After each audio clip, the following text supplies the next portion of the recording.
And started. So, welcome today to this special event for authors and aspiring authors. Today is all about you and all about your books. Maybe you have had an idea for a book. Maybe you have been dreaming to become a published author, like I have been doing that for a very long time.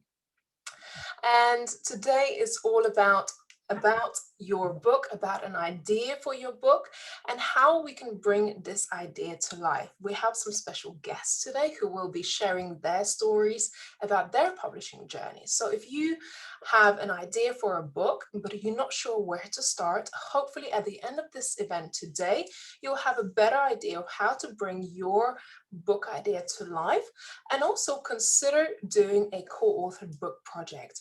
Within the Women in Business community, we have been on a mission to spotlight as many women as we can, highlight their stories, and bring their stories to life. So the mission of this particular event is really to highlight the journey of a potential author and also share the opportunity with you of our upcoming anthology book. Now, we'll start in just a moment, but whilst some few more people are joining, what I'd love for you to do is introduce yourself in the chat box. Just let us know where in the world you're joining from. Maybe you are already a published author. If you are, let us know. Maybe you're just aspiring author for now. And this event is going to help you and inform you about your potential book journey. There are so many ways of doing it. There are so many ways of publishing a book. You could be going with the ordinary way of publishing, maybe doing your own self-publishing route or doing a co-authored route. Today we'll be discussing various ways of publishing your book. Now, if we haven't met yet, just want to do a quick introduction of myself and also just a little bit about our mission as a platform at Women Thrive and Women in Business community. Some of you may have already met me, others may be joining this event for the first time and we have not had a chance to get to know each other. So I want to give a quick introduction and I want to see your introductions in the chat box. So whilst you're listening, please do make sure you introduce yourself. I think what I will do, I will make someone a co-host. So I'll make Sarah our co-host just in case there are some technical issues or anything that goes wrong, because sometimes my internet can be unstable. I am based in Spain myself right now, so sometimes the internet can be a little bit unstable here. Anyway, if we haven't met yet, my name is Raimonda. I am the founder of the Women in Business community and the Women Thrive media platform. I've been an entrepreneur for probably 10 years, maybe a little bit more, and I've always been inspired by books. Since a very young age, since I was 15, 14 years old, I've always wanted to delve into self-help books or personal development books. And I found so many amazing books that inspired my journey in entrepreneurship, and to really go on this journey of personal growth. And what I have realized that going on entrepreneurial journey is like the biggest personal development journey you could go on.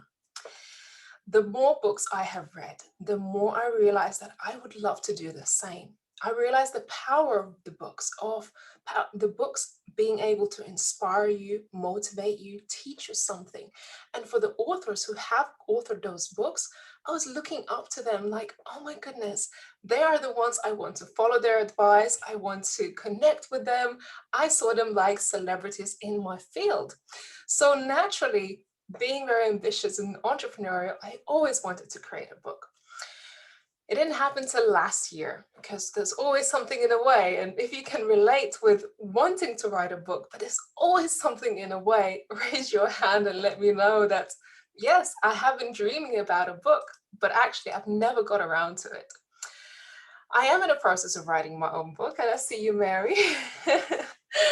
Book is a big project, and I found that it's quite a personal project as well. As you go into your story, there are so many things to think about. And I think this is the beauty of this event today, is to inspire you, is to help you understand what this journey entails, especially if you've never been on this journey before, all right?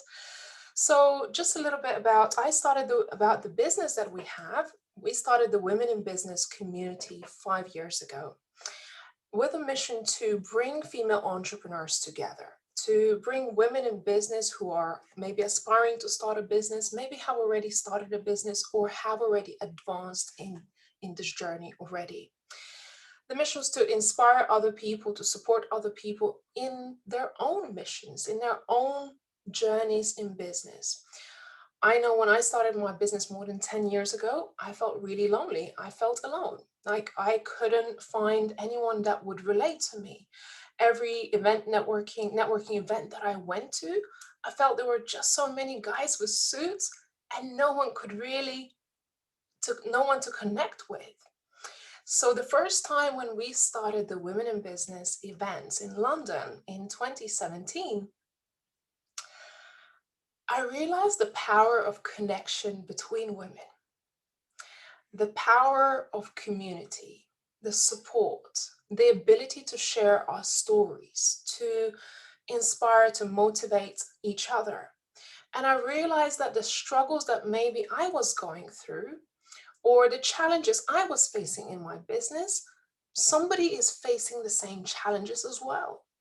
Maybe it's self-doubt. Maybe it's something technical. Maybe it's thinking about how do I fund my business? How do I juggle my personal and my personal life with my business? How do I go on this journey when you don't believe in yourself and you need to lean on other people to believe in you? These struggles and challenges weren't unique to just me. I realized that other women were going through the very same things, but we were only able to recognize and share those stories when we were put together in a safe environment. So this is how I found the power of community, collaboration, women being put together in a safe, collaborative, and open environment where we can share our stories, where we can share our challenges, where we can talk openly about these things and be of a mindset of support, collaboration over competition, bringing another woman up on her journey. How can I share what I have learned in my journey with somebody else? And I think if you are an entrepreneur, a business owner, and perhaps you're aspiring to write a non-fictional book, I believe that many of you may be in a similar mindset of helping somebody else. And you may have gone through a journey in your life where it was something challenging, something difficult that you have had to overcome. In the last few years, we have been hosting virtual events because we have had to pivot our live events to virtual events called the Women Thrive. And on this journey, I have interviewed hundreds of women who are entrepreneurs, business owners, mothers, aspiring or existing speakers, authors, coaches. And I found that everybody has had some kind of struggles, some bigger than others.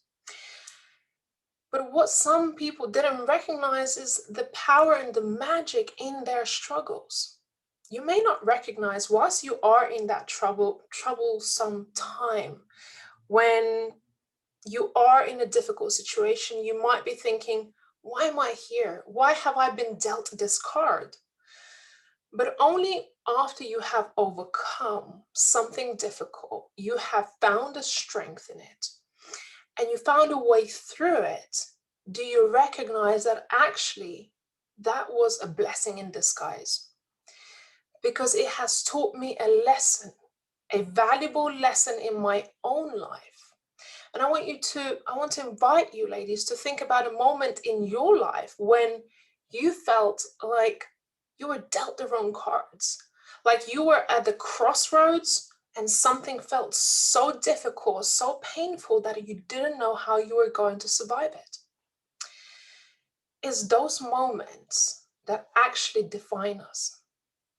It's the pivotal moments where we have to find strength. It's those moments that really count. And these are the moments that we think at that moment in time, we think we are on our own. But what we don't recognize is that we're not on our own. There are many other people who are struggling with something of the same. If you have overcome something in your life, something difficult, challenging, maybe it's even shameful. I've been through my own journey where some of my own struggles or decisions were shameful to me, where it felt so painful I wanted to forget. I didn't want to look back.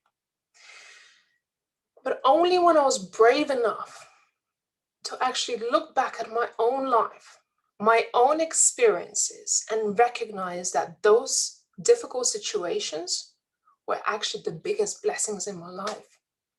And those stories now I can use today to inspire and empower other people on their own journeys. Last year, I joined speakers training with Mr. Les Brown. And I remember on one of our first calls, he asked me, well, Raimonda, you joined this training program. Why do you want to speak? And as he asked me this question, I never really thought about it. I was like, well, I've been speaking on stages for probably more than 5 years, hosting events. Of course, I love it. It's my mission, and I love helping others. But only when he asked me this question, my own story came to life. I said, I want to speak because actually I know what it feels like not to have a voice. I know what it's like to struggle and not have that voice, not have the confidence, the ability to speak up. That was my story, a story that I hid for many years in my own life. I ran away from it until that pivotal moment when someone asked me, why? What's your purpose? Why do you do what you do today? So this was a story that changed the trajectory of my own mission, of why I do what I do today. Knowing that, great, I have been able to overcome that. I am able to do what I do today, but it wasn't always so easy. I have had to overcome that. So our mission with the women through our platform is to empower other women, to share their stories, to speak up, to use their voice, use the power of them writing their stories, telling their stories, sharing their stories, because their stories can empower and inspire somebody else.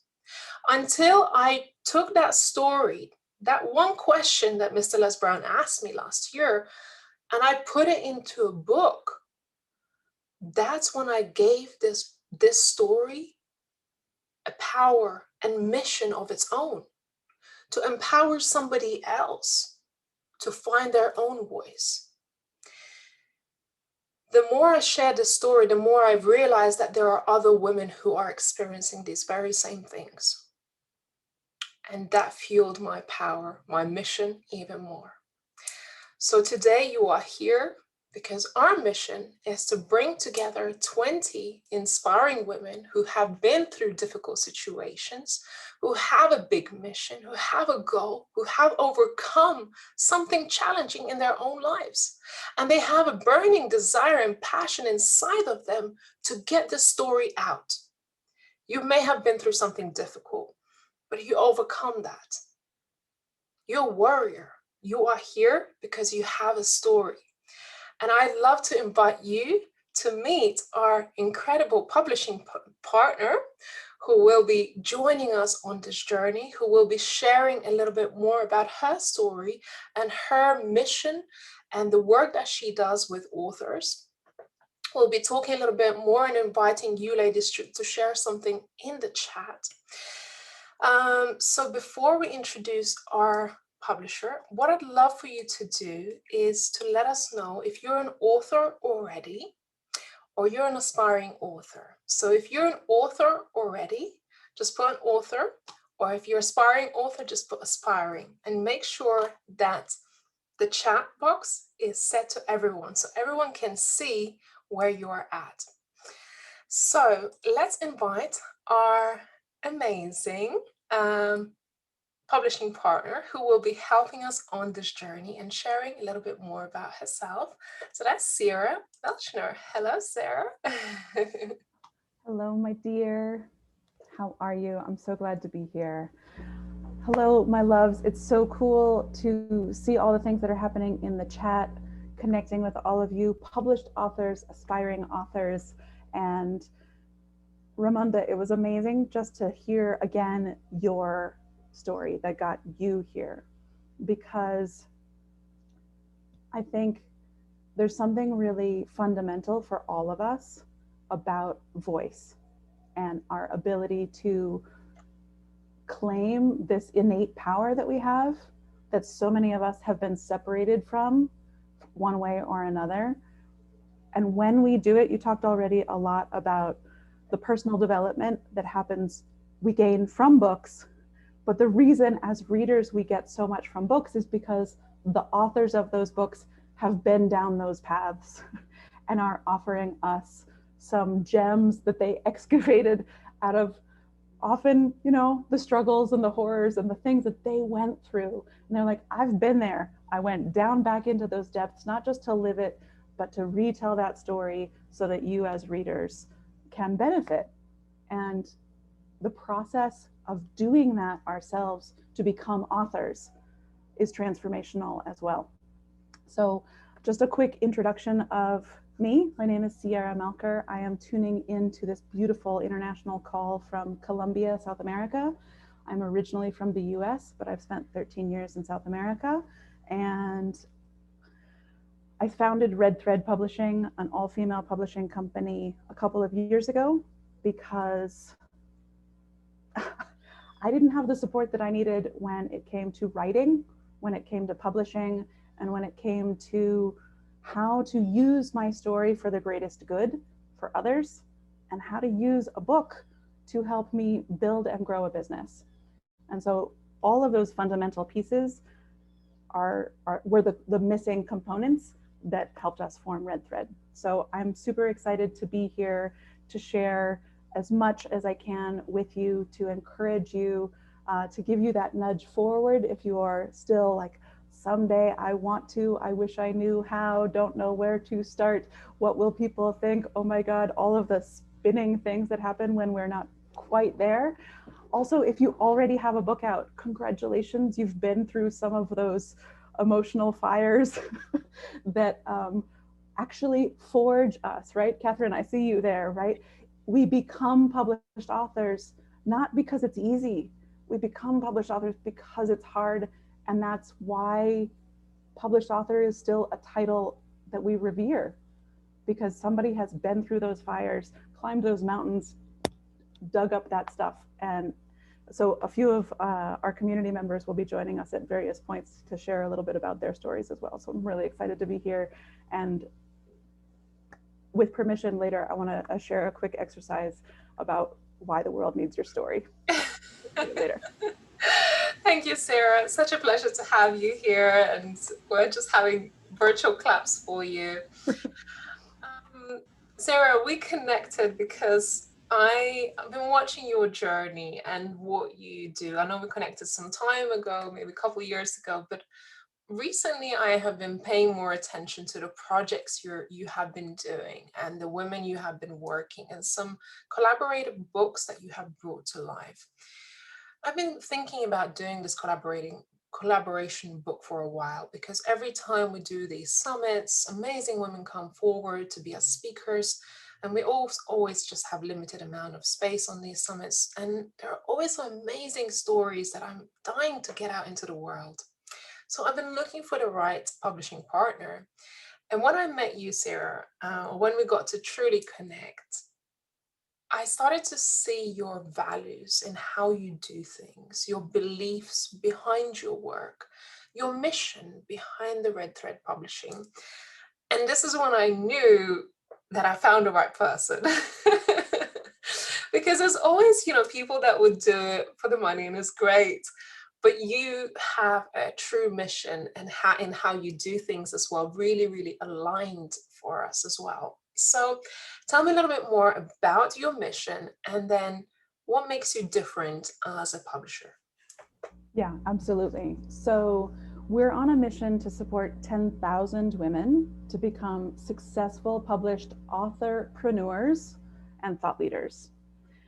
And what that means, and showing up and having this conversation is a piece. We accomplish that mission every day. We are like just being here and giving you that little nudge. We are living our mission. Um, our mission comes from a couple of different spaces. Sometimes I get really in my head and sociological. I was a history teacher for a long time, and there are not enough women's voices, and there are not enough women's stories that make up the cultural narrative of who we are. So I am coming partially from this historical standpoint that I want my daughter, who's now 7, to live in a world where at least half of the voices she hears and reveres are female. To bring an accurate balance and representation of what it means to be human to the forefront, it took me a really long time to realize that I had been following a viewpoint that didn't really match my existence in the world, because it never occurred to me that if 90% of the voices that I heard were men, that I was maybe missing something. I laugh now because it's so obvious to me, but it didn't occur to me. So I really want our work in the world, it's not just publishing, but it's especially publishing women and supporting women through, yes, the logistical pieces of writing, publishing, and then how to use her book to get into the hands of the people who need it to make that impact piece.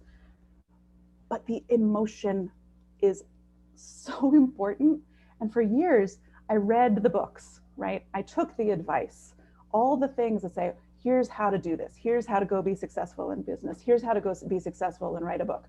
Just smash it out. You can write a book in a weekend. I was like, that's great. Who's going to watch my human?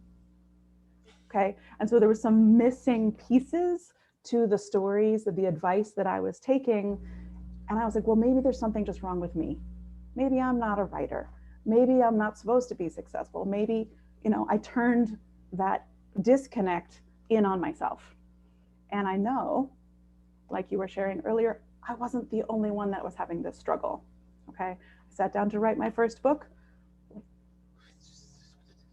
I was going to say 10 years ago, but I've said that for 4 years in a row. So like 14 years ago. And 10 years went by before sitting down to write a book turned into a published book in my hand.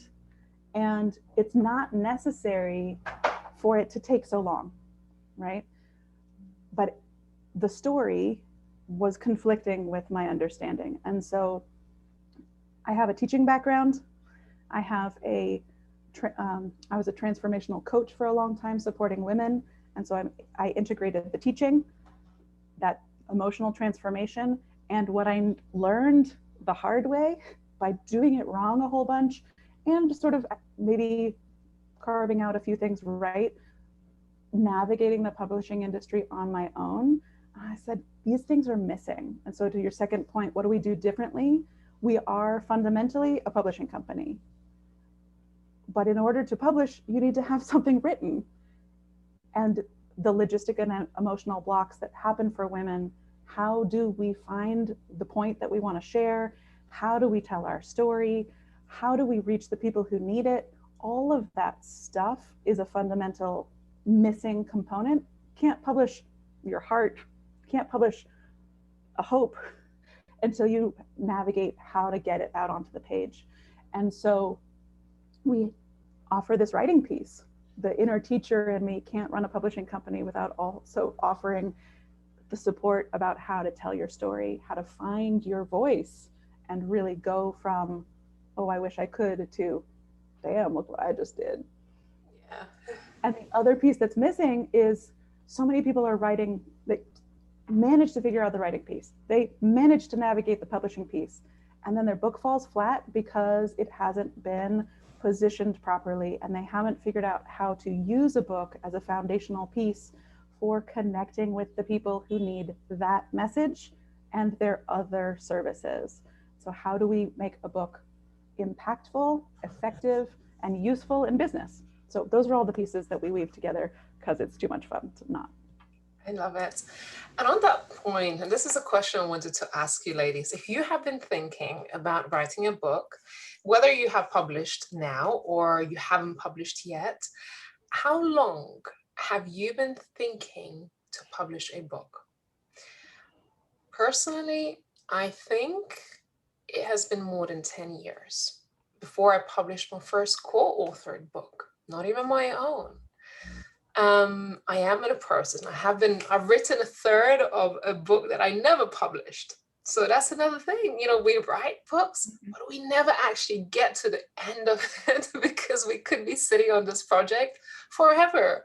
And in the end, because I didn't quickly enough, I changed my mind. I said, I don't want to get this book out anymore. Right. And the other one is 10 years in the making. Personally, I know last year when I shared my story on stage about losing my voice, what happened right after, I think it happened the same week, a publisher who I worked with before in sort of speaking capacity, she approached me and she said, I'm looking for a few more authors to join that co-authored book, the letters to my younger self. And this opportunity was almost like meant to be at that right time. Because here was me for the first time sharing this story. But because of the pandemic, I couldn't really do events or anything. And I really wanted to get the story out because I could see the impact that it was already making in the small circles that I was sharing the story. So for me, it was really important to get the story out. So I ended up joining a co-authored book project. But what happened with my co-authored book project was I wanted to get this book really quickly or the story out really quickly, but I didn't take the time to really evaluate everything, ask all the right questions. And I always say, if you're going to take part in any project, you got to be able to ask questions and make an informed decision. I rushed into it. I said, right, I know this person. I know this probably everything is going to be all right. And I'm going to write my chapter. But what happened in the process, I didn't anticipate. I didn't anticipate the emotional part of writing a book. I was left on my own. It wasn't a supportive environment where I had opportunity to work with other co-authors of this book.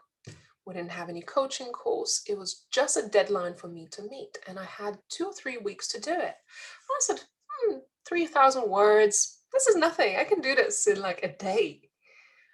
But what I didn't anticipate was the emotional part of writing your story.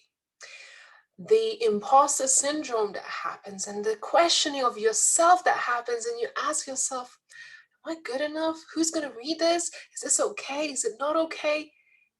It took me 2 extra weeks to submit that story. So I was 2 weeks late.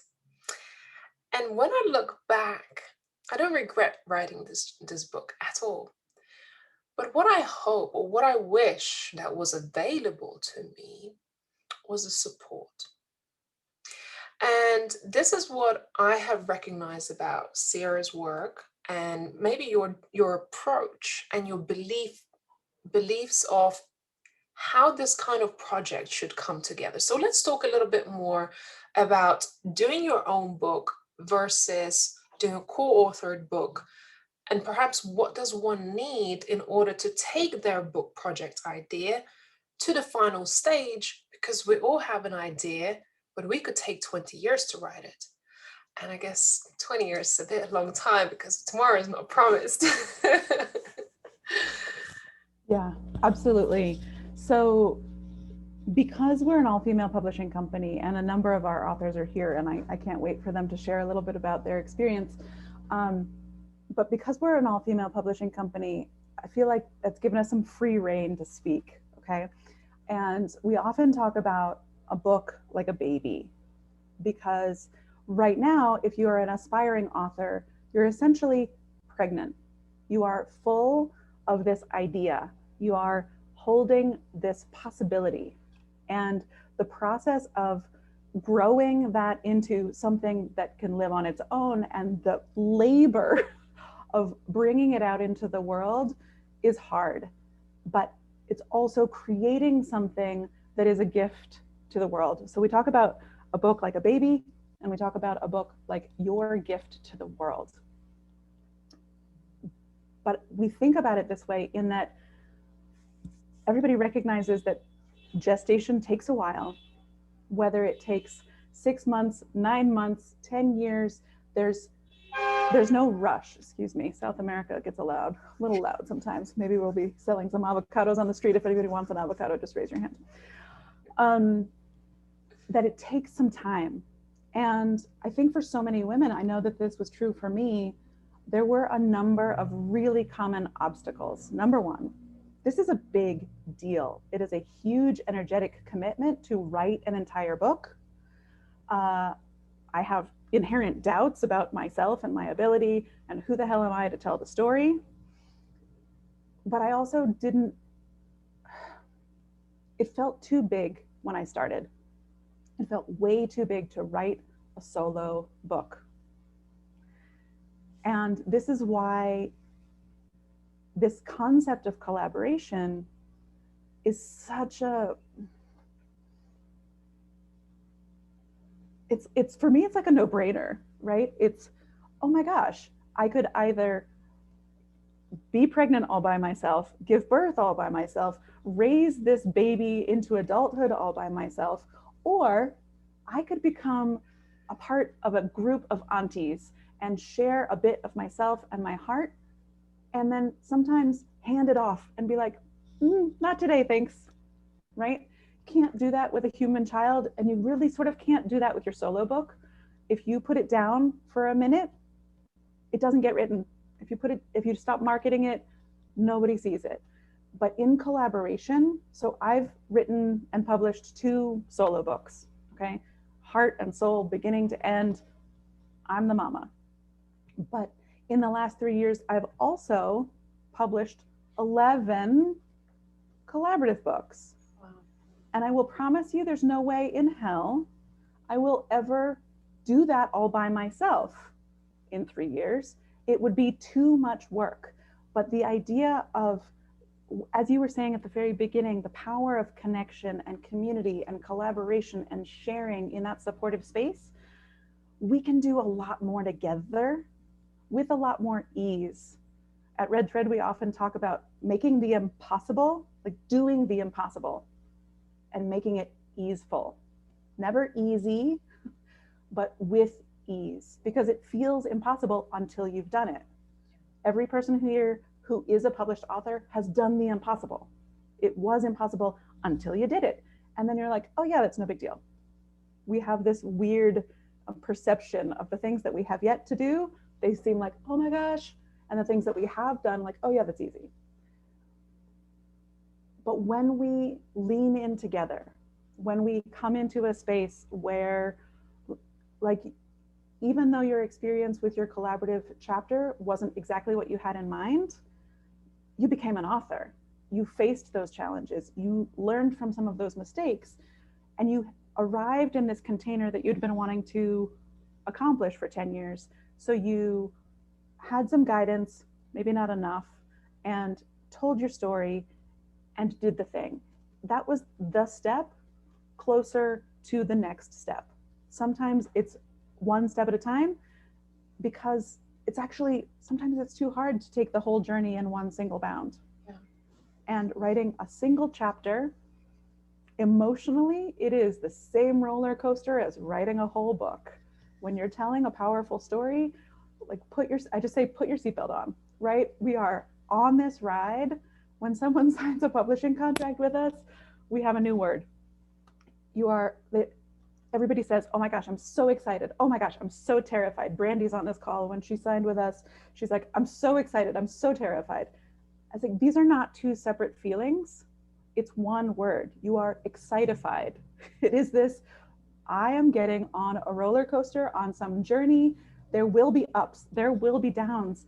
And I say, if you haven't broken down into tears 12 times in your publishing process, we're probably not doing this right, because the transformation that takes you from someday I wish I could to holy shit, I just did, it has those ups and downs, because that is the journey. But when we do it together, we are not alone. And when we know that we are actually right on track, that our freak out is scheduled, you're exactly in this moment. 2 weeks before a book comes out, invariably, and the night before a book comes out, people call me and they're like, what the hell have I gotten myself into? Can we please stop this whole process? Could you please not publish my book? Right? And they're like, yeah, just never mind. I'm just kidding. I actually don't want to do this. And I say, this is exactly the moment. You're right on schedule. Exactly, Dawn, right? Scheduled freak out, right on schedule. You are supposed to be losing your mind right now because you are in that moment of birth where you're about to become someone else. And it's totally terrifying or excitifying. And so I think having other people and a container in which to practice becoming someone else is so powerful. Because when you're all by yourself, you're like, am I doing this wrong? Is there something wrong with me because I don't know what's next? As soon as you share that in a space and you're like, oh, me too. Oh, me too. Oh yeah, we're all freaking out. Perfect. Then we can relax and we don't have to worry if we're doing it wrong. We're like, oh, I'm supposed to be freaking out right now. Fine, next. And so there's some real amazing ease. Again, this is where ease comes in. It doesn't mean you're not freaking out. It just means you know that everybody's freaking out because that's part of the process. Yeah, that's how I felt to start with. That actually doing a chapter is so much easier. And I thought, well, since I haven't got my whole book written, probably won't ever write a book on this one thing, that one story, I don't want my whole book on that. A chapter just felt the right thing at the right time, even though before I've seen opportunities like that and I thought, well, not for me, not for me. And then when it really came to me, I said, that is for me. Actually, this is for me, because I don't want to write a whole book. I just want to write this story, and I want this to be out in the world in some capacity so it could help someone. And I could learn from this journey because I'd never done it before. Like you say, it's scary. It is scary, right? I was definitely scary before I hit submit. Like I said, I asked to extend the deadline for 2 weeks because I was so scared. And when the publishing came, I was like, oh my God, I can't believe it's coming out. But like you said, it's a process. It's just a process. And if anything meaningful that you're ever going to be doing in your life, anything truly meaningful, it will scare the crap out of you. It will. It has to, because it's so important to you. It means so much. If you didn't care about it, you wouldn't care about it. It wouldn't matter. But you have to care about it enough. It has to be emotionally connected to you and hopefully connect emotionally to somebody else when they read it. So actually, in the end of the day, it makes impact. And isn't it what we're here to do?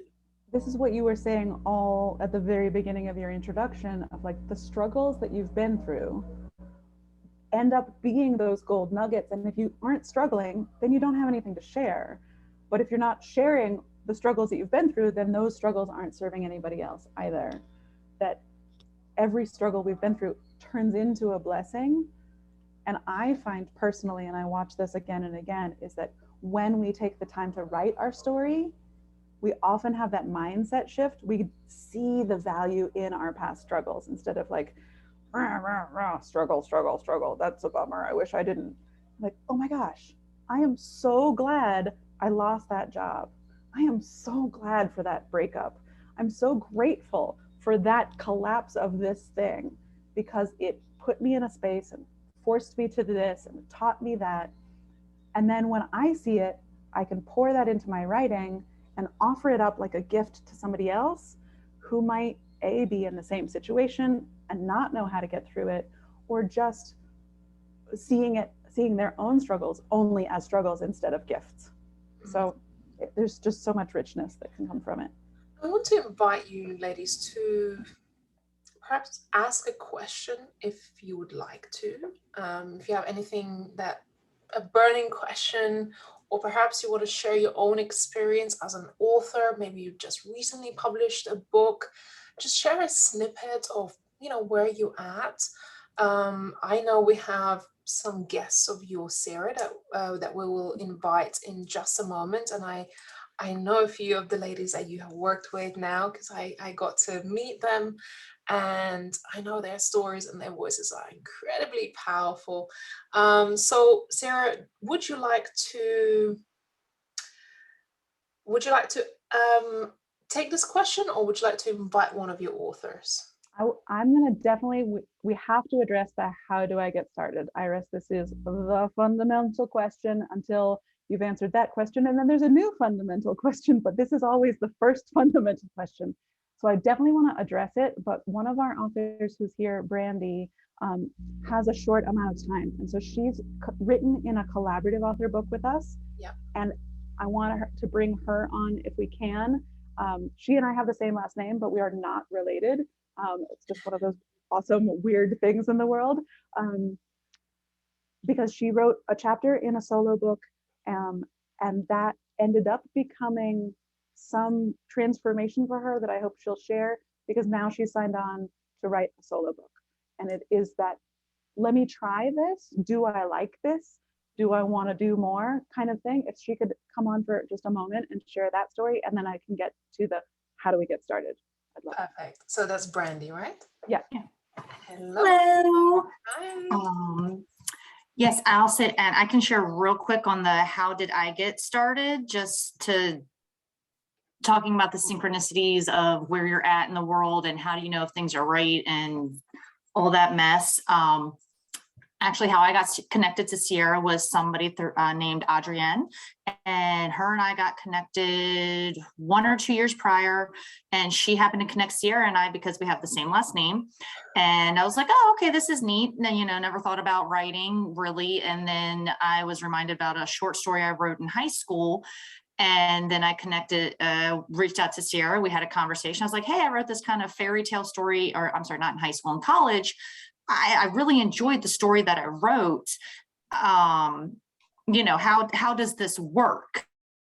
And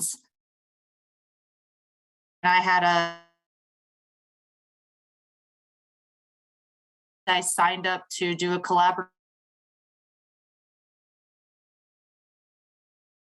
What did I just do? Okay, so I'm just going to keep writing, and I guess I just keep writing.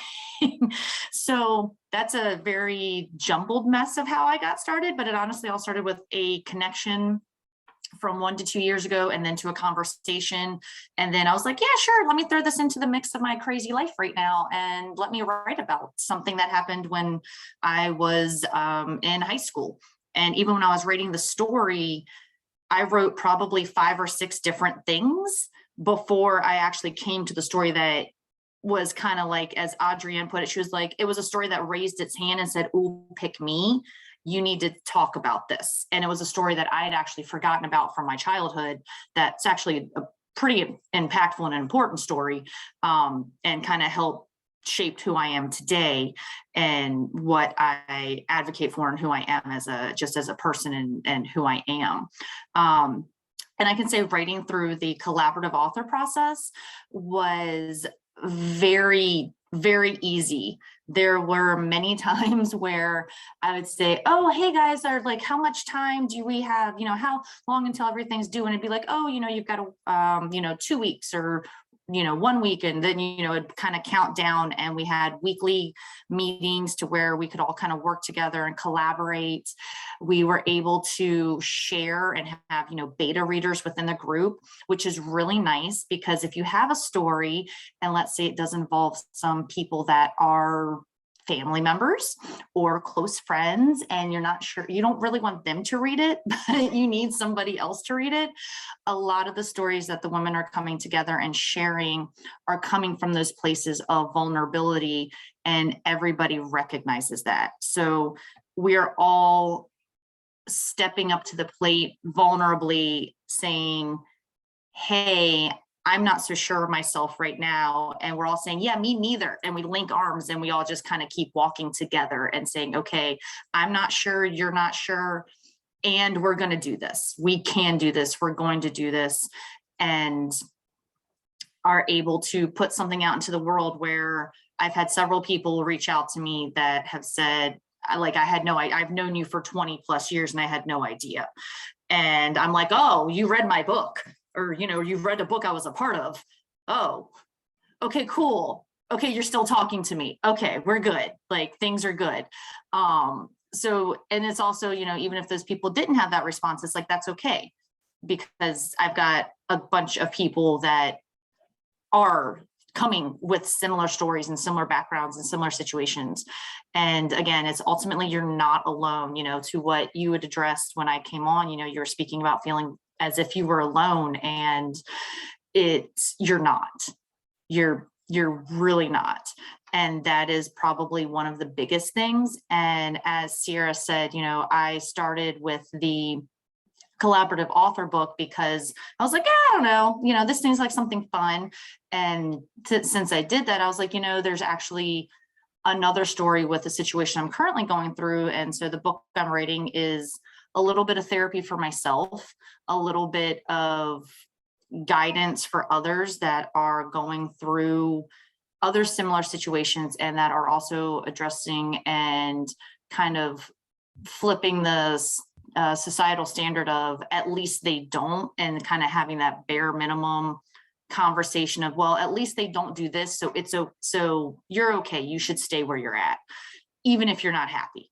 And so that's part of what my next book, or I guess my first solo book, is going to be addressing and going over, and having that conversation, because a lot of what my history came from was women that stayed in situations that were, oh, at least he doesn't, except they were.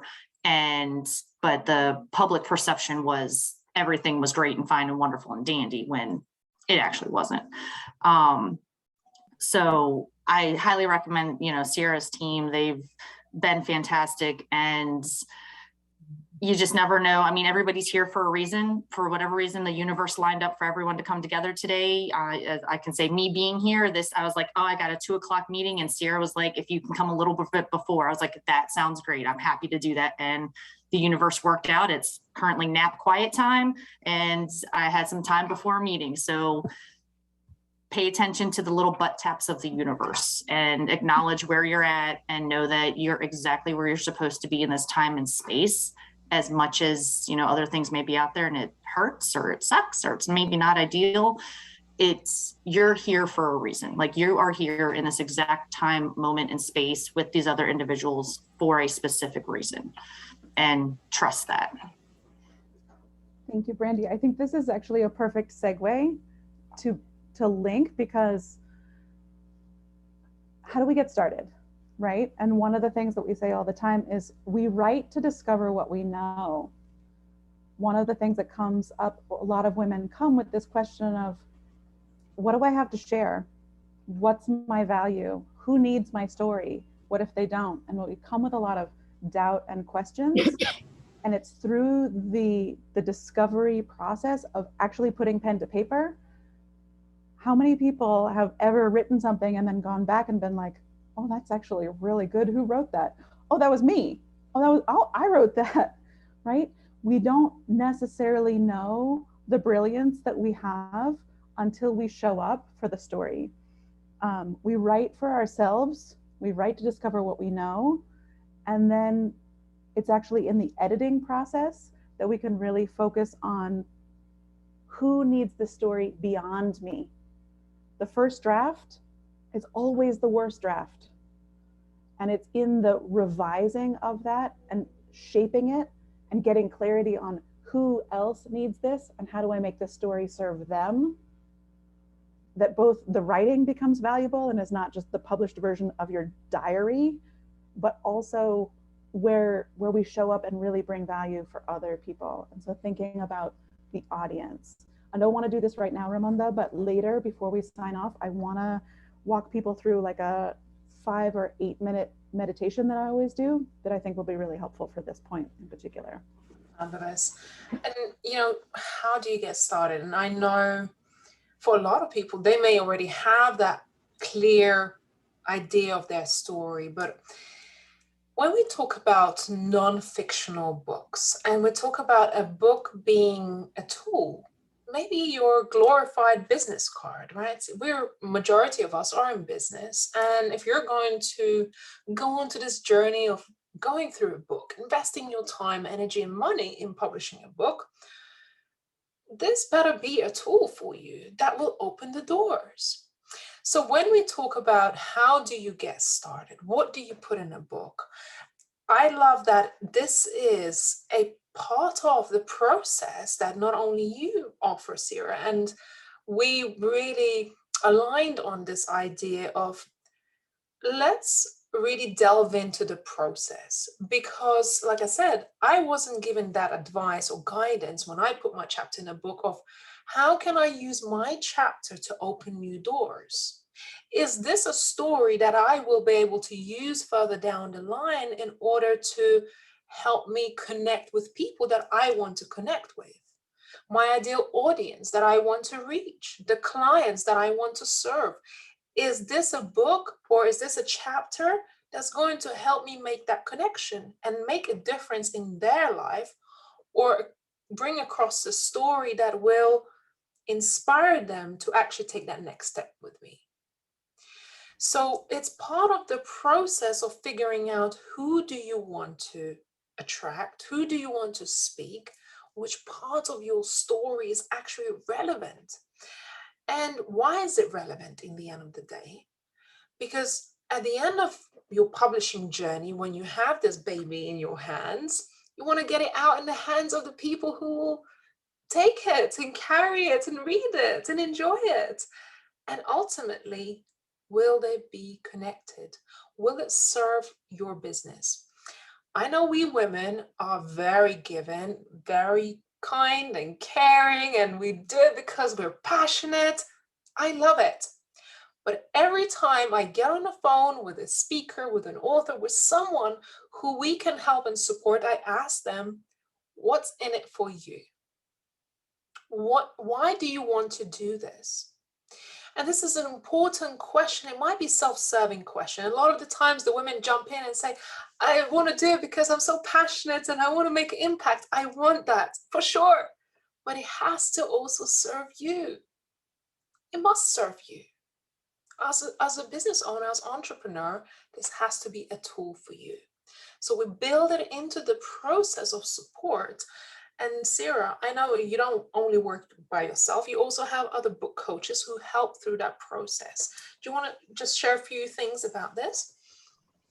Yeah, absolutely. So I'm going to share a tiny bit of my story, and I think, Ramonda, you're saying the same thing. So the first time I ever was published, the first time I saw my name in print, here it is. I wrote a story in an anthology, okay? And it was a transformational moment for me. I wrote the story. I saw myself differently as a result, but I wrote about being a mom. And this is a great short story. It did not connect me with my audience at all. I did not speak of myself as an authority in my business at all. It's just an adorable story, and it's a gift that I am going to end up giving to my daughter because I captured a moment with us. I don't regret this at all because it taught me that personal transformation in I'm an author. If I hadn't done this, I don't think I would have had the courage to go ahead and write a solo book. So this was a fundamental piece. But like you've been saying, it wasn't the optimal use of my time and my energy because I didn't ask these questions, right? That I've just dropped here of who's this for? Who's the audience? What are you sharing a story that's actually linked to your larger mission and vision? Are you sharing something? We each have millions of stories, okay? Millions. And they're all relevant to someone. But if I'm sharing a story about wanting to be a vet when I was little, but I'm not a vet, and I'm not talking about how to make, like, it's just a random story, I'm missing the opportunity. And so really focusing on who your story is for, and this is part of our larger process to get directly to your question. We have writers coaches, okay? I run the company, I can do a lot of these things, but I have people on my team who are even better at this stuff than I am. I'm dyslexic. You do not want me as your editor, right? Adrienne, who's one of our writers coaches, she's helped connect us. Ramonda, you've met with her. She is brilliant at helping people discover the story that they're meant to share and draw that connection of this is the story you're meant to share, and here is how it's going to help you connect with your audience, and here's how this story is going to help lead them towards you as an entrepreneur. Because it's great to write and it's great to publish, but the first couple of times I wrote and I published, it did not help further my business at all, because I was missing that last piece of what's the next step. So we're here, maybe this is the greater question is, where do we get started? How do we get started? I want you to think 6 steps down the line. Once your book is out, once it's in the hands of the people who are reading it, what happens after that? And if we're not thinking about the next 3 steps, then the likelihood of missing the opportunity of writing and publishing increases tenfold. We have a process, and we go through this week after week with our community. Who are we writing for? What's the reader's journey? Connect with them where they are, not where you want them to be. Okay, this is a really common mistake. We talk to them about the end, and then they miss the whole point. What's the transformation that you want to offer your reader? Because if in a chapter or in a book, you offer transformation, value, insight, they're already hooked on you. They are in love with you because you've already helped change their lives. So they'll give you their email address in exchange for that checklist. Who doesn't want a good checklist, right? I want a checklist. So we teach you to make sure to invite that so that they get your newsletter, so that they know when you have a retreat or a summit or you're offering a course, and then they can move from being a reader to being a subscriber, to being a client, to being a super fan. And that one of the women on our team really helps with marketing. And she says, marketing is not about what people think it's about. It's about building relationships. And I want you to think about your chapter, your book, as a relationship building tool. Okay. It is a business card. It is the way of pouring your heart out for another person. And like Catherine said, people are more impressed with a published book than a PhD. We have a number of women who are publishing with us who have earned these beautiful PhDs, but I can't learn from your PhD. I can learn from your book. I can benefit from your life and your wisdom when you put it into the pages of a book. And that draws us closer. That's building these connections. And it's so, when you introduced your whole business, it's about bringing people together, making us not feel like we're alone in the world. And if we can create connections through conversations like this, through summits, we're connected with the authors of the books that we read, even if we never meet them in person, even if we never have an email exchange with them. They're our mentors. They are parts of our hearts and our minds. And a book is an opportunity for you to become part of the heart and mind of so many more people than you could ever reach in person. Mm-hmm. I don't want to have a million conversations with a million different people. I'm a single mom. That sounds sort of exhausting. But if I can write a book and reach a million people, I'm more than happy to do that, right? So I'm just saying that few people having to jump off. Mm-hmm. Just to address that, if you are about to or have to jump off, we have a few more things to cover today. I want to hear from Catherine. I want to hear from Francis, and possibly do some networking and share some books of those who perhaps have already published. For Erica and whoever else may have to jump, I will send a follow-up email. So after this call today, please do check your emails. We'll send a replay. I know Sierra has a tool, like a book planning tool, that she will be sharing in the email as well. If you haven't applied and if you want to be part of or want to find out more about the Women Thrive Anthology Book project, and you just want to jump on the call, just find out whether this project is for you. Maybe you're feeling inspired and you say, okay, maybe a whole book is a bit too much for me right now, and I just want to do the chapter, and the support and the resources available through this project sounds amazing, then do make sure you book a call with us. I've had some amazing conversations with women, and I want this, the reason we're having this call right now is for you to have an informed decision, to understand what a book journey looks like. So just knowing and understanding the different ways of publishing, what entails the support that's available, and just connection. Are we the people that you see yourself wanting to work with? Do you see yourself working with us? Do you see that what we have to offer is actually for you? And maybe it is the right time. Like for me last year, when someone reached out to me and said, hey, I have this book project, do you want to be part of it? It was no brainer. I made it happen. So if you want to do that, I'll get you a link. And is there a community? We do have a community as well. So I will make sure to include the details in the email of how to be part of our community if you want to. But now that you attended this event, we're connected in one way or the other. And of course, I do want to make sure that all the ladies stay connected through this group as well. So we'll be doing more events like this. Not all the events will be on authoring a book. This was a special one for specifically for you to meet Sarah, her team, her authors, talk about book publishing.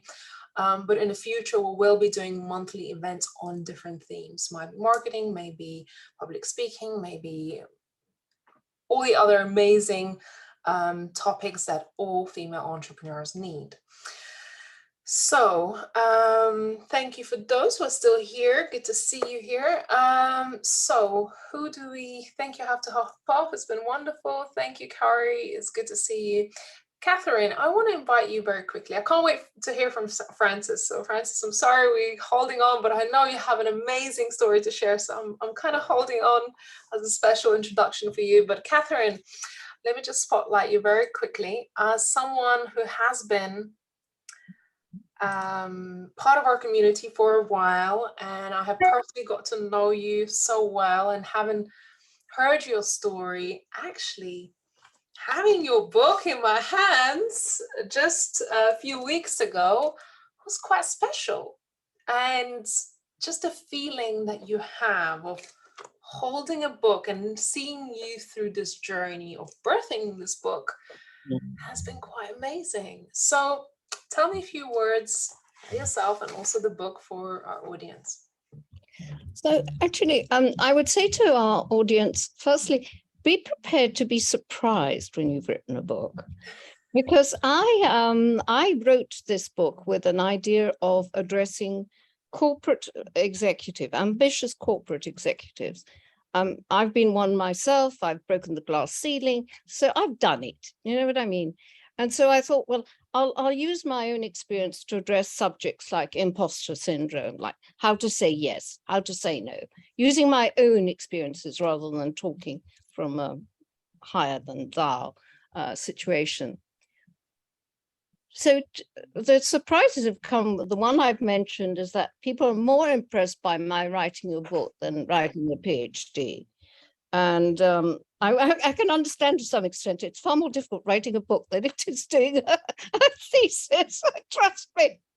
But also what I have discovered is that some people who've been kind enough to read the book have come to me and said, look, this also applies to people in life. This isn't just about the corporate world. This is about your relationships, say with your husband, your wife, whatever. And that's been a big, I'm going to use the word again, discovery, because I can't think of anything else. But it's a big revelation, and it's really fun to have that revelation. So I'm learning still. Having written a book, I'm learning.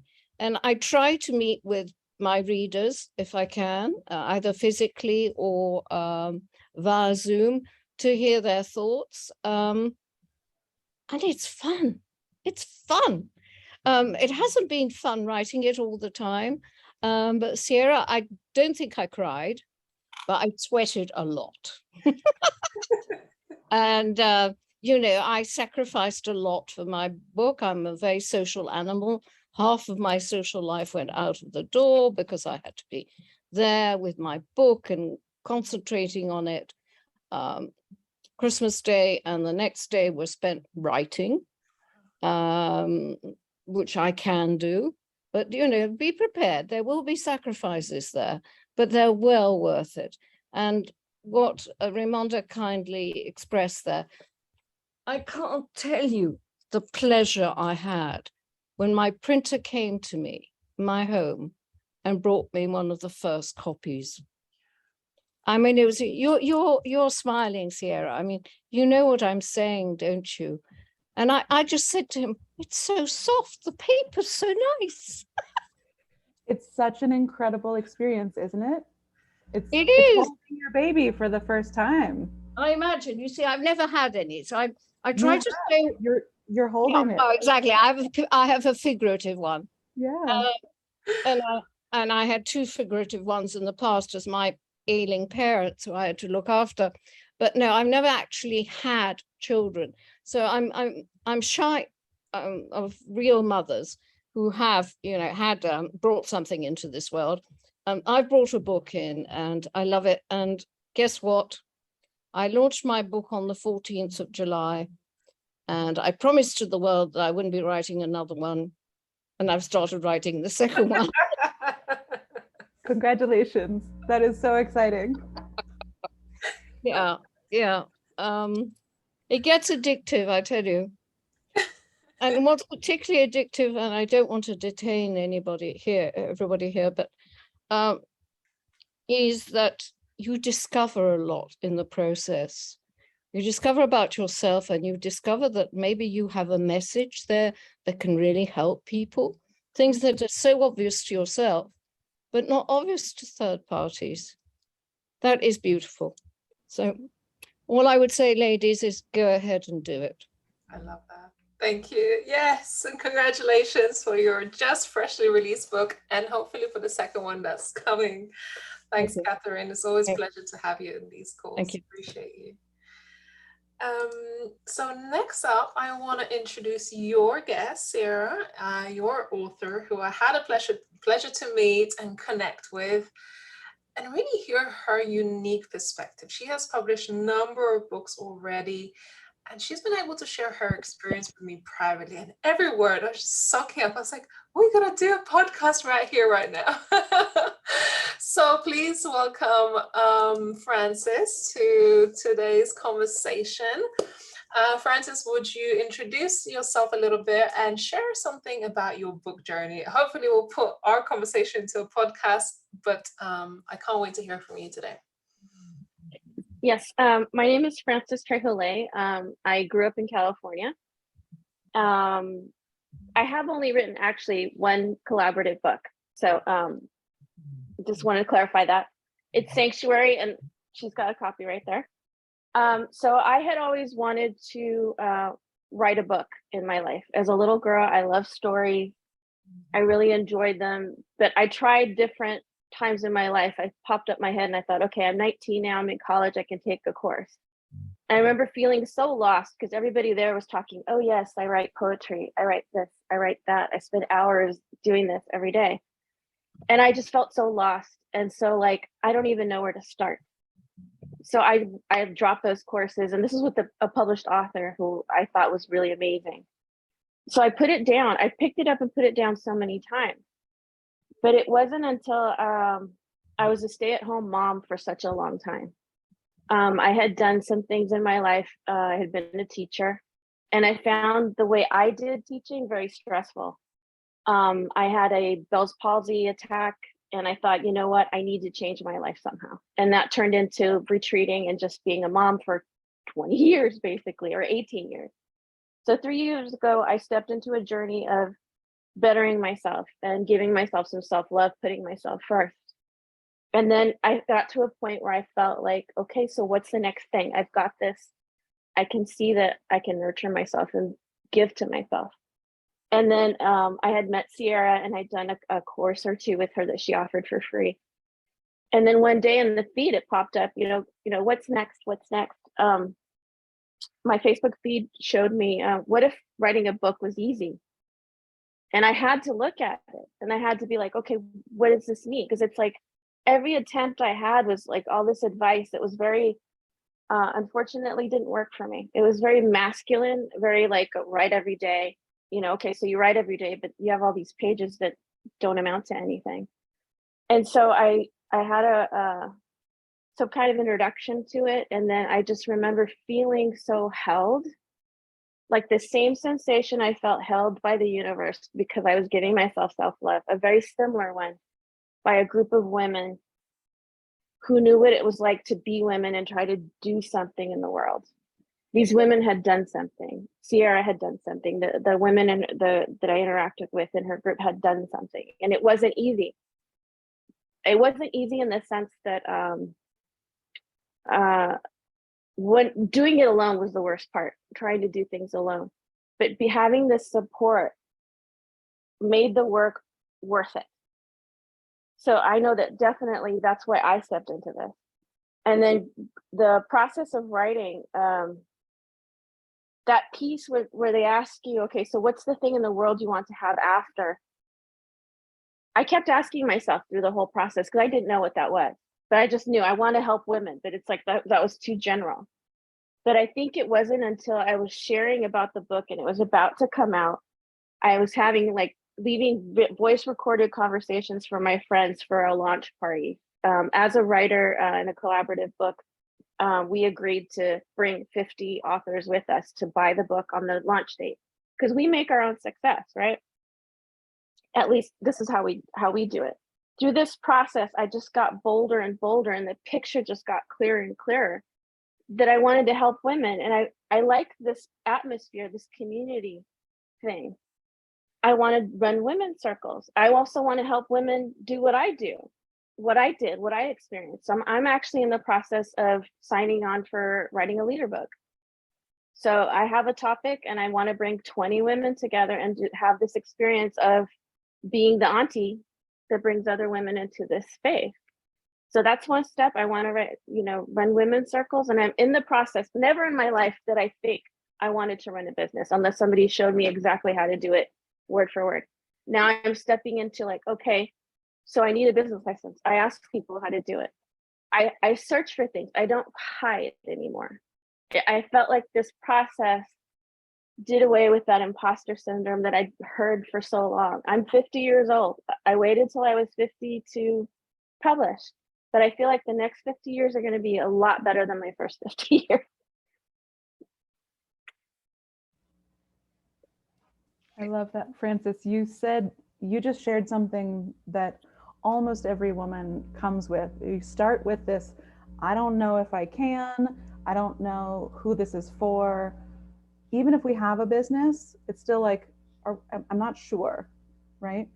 And women come with, what if I can't? What if it doesn't go well? What will my friends and my family say?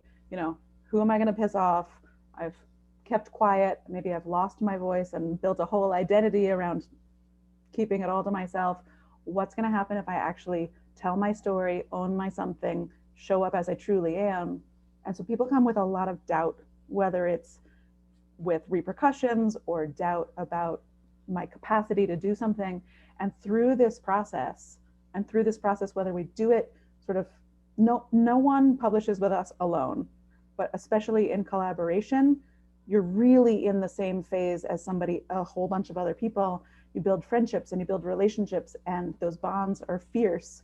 And what happens, like when Catherine held her book, I see this all the time. Something shifts inside a woman, and that question of like, what if I can't? Frances, you said this really well. Like all of your doubts and your old stories about who you were burned to the ground through all those calls. They're gone. They're absolutely gone. And the new question, there's a question, but it's a totally different question. The question is now, what else can I do? Right? Catherine, of course you're writing another book, right? Of course you're writing another book. It is totally catching yourself on fire in the most incredible way. And instead of pouring or dripping our energy into, well, what if I can't? What if I don't? that takes a lot of energy to doubt ourselves. There's no more proof for that fear. There's no more proof for that doubt. The proof is now, oh God, I just did this impossible thing. What's the next impossible thing? Let me add it. And I love watching that transformation. And I love women who are lit up because, and Frances is a great example of this, she didn't know what she wanted to do. She discovered what she wanted to do in the process.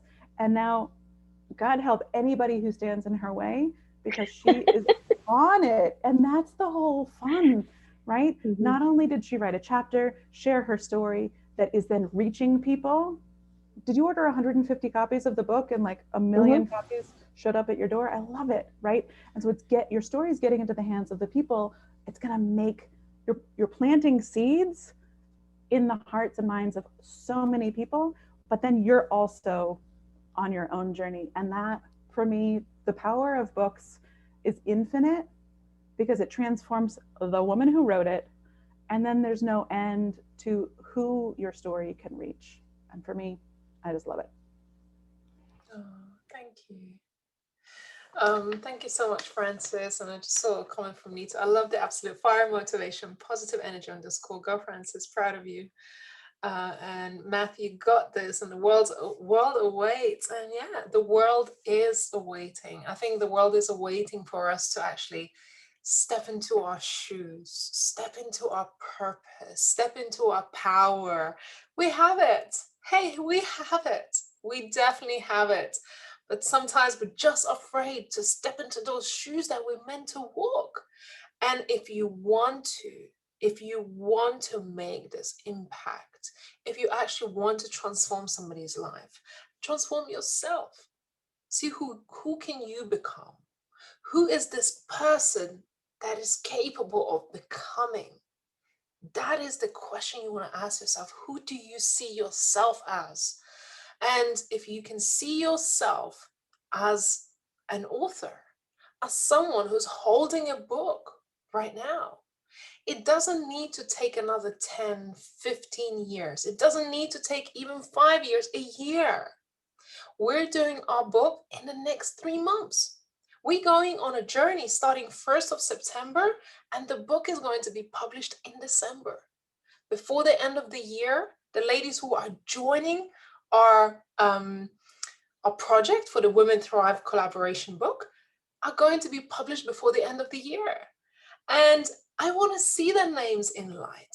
And through this process, we have not only support, the community, the weekly meetups, the coaching, mentoring, ability for you to work with other authors, but we're also taking you on this journey together. We're doing it together, not in isolation. So you don't have to face this whole journey on your own and wonder, how am I going to do this? The support is there for you, right?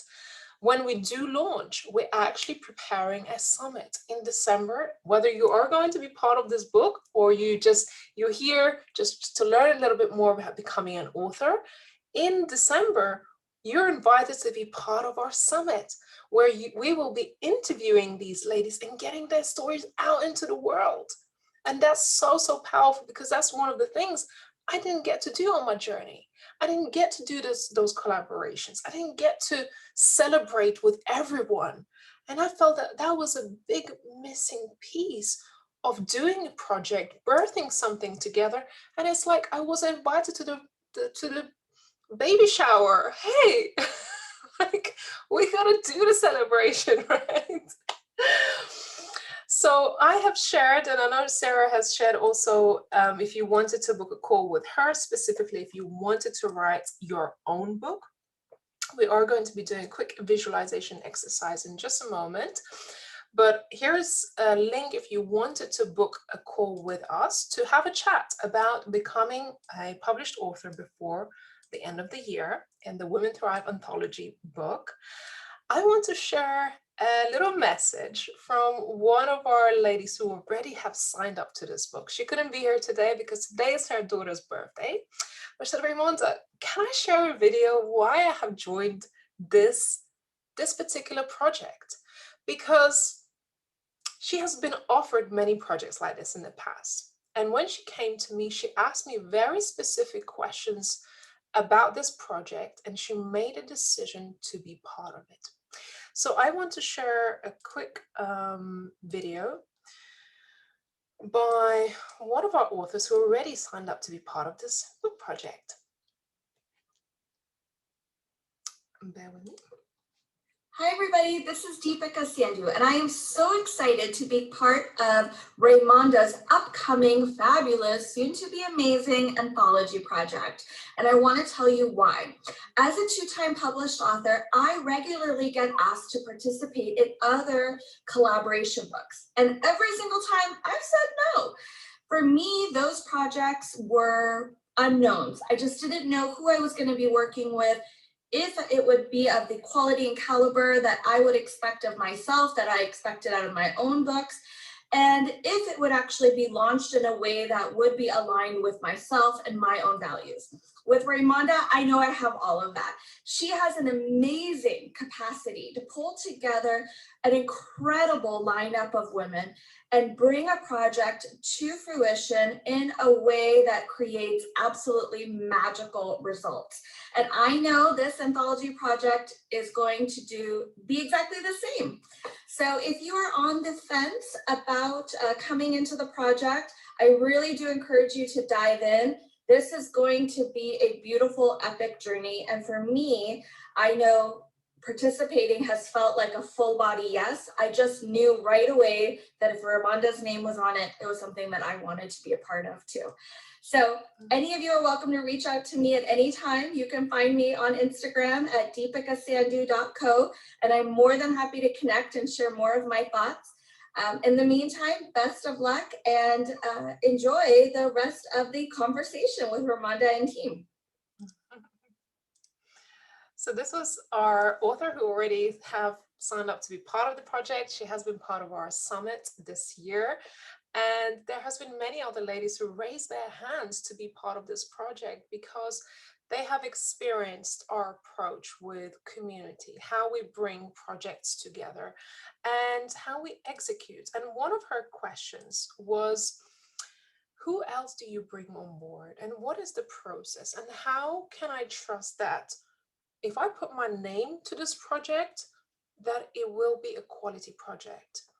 And this is one of the reasons why we have put in so many standards in place, not only from the coaching aspect, the strategy aspect, but also vetting people who are coming on board of this project and making sure that we are of the same alignment, same vision, understanding of the quality and what we're trying to all achieve. So it's not a thing that you're going to be working on in isolation. You're working with other women. And my goal is for this to be a high quality production.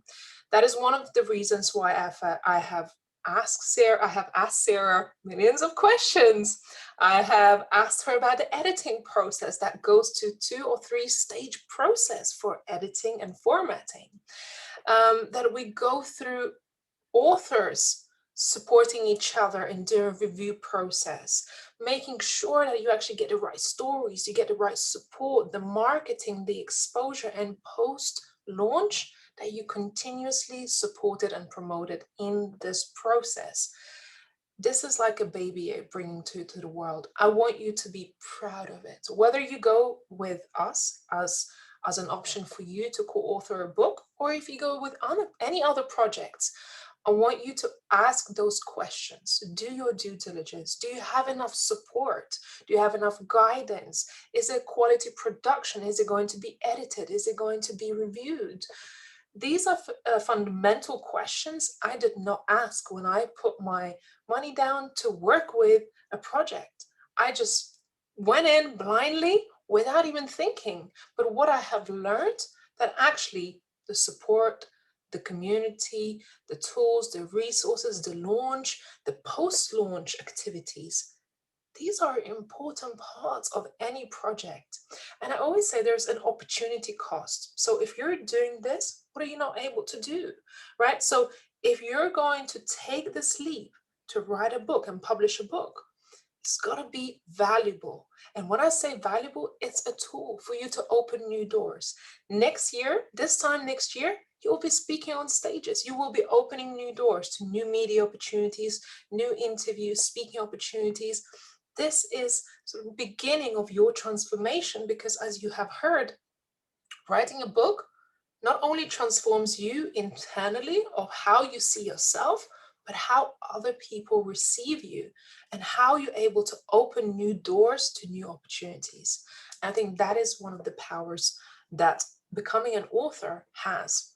So I look forward to speaking to anyone who's looking to become an author. I know Sarah also taking calls if anyone wants to become a solo author. So whether you're looking to become a co-author in our book or just have a chat with Sarah directly. If you have any questions or if there is anything you want to share, please let us know. I know, Sarah, you have to also jump off pretty soon and you wanted to do a quick meditation. And I know I would love to do some networking towards the end. Thank you. Okay, so we have some questions there. Sarah, over to you, my love. Okay. Yeah, I was reading the chat at the same time. Shall we dive in and do this visualization? Yeah, ladies, Yep. are you up for it? Are you happy to do that? Yeah, I see a nod, a couple of thumbs up. Okay.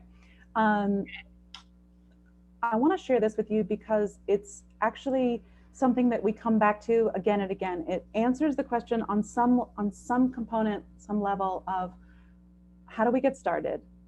But it also ends up being a really fortifying tool in those moments of doubt, okay?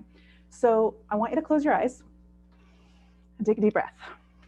If there's anything in your hands, put it down. You don't need to hold anything at this moment. Close your eyes, give yourself a second. And I want you to draw your attention into your center and think about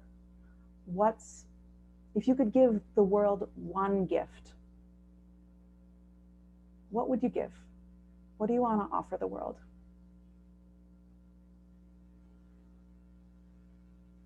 And maybe you're not exactly sure, but I want you to begin to feel into this space. And then I want you to expand your awareness and think about who on the planet, who in the world needs this exact gift, this message, this tool, this support. Who needs this story? Who needs that boost because they're struggling with the same thing that you once struggled with? And every time I do this, I picture the whole globe and I imagine each one of these people lighting up like a firefly. And so I want you to see all these sparks of light around the globe. I want you to, what are they doing right now? What are they struggling with right now? They're looking for this support. They're looking for your story. And so finally, I want you to connect with each of them with a red thread, because you are actually in this moment and you are already connected with each and every single one of these people.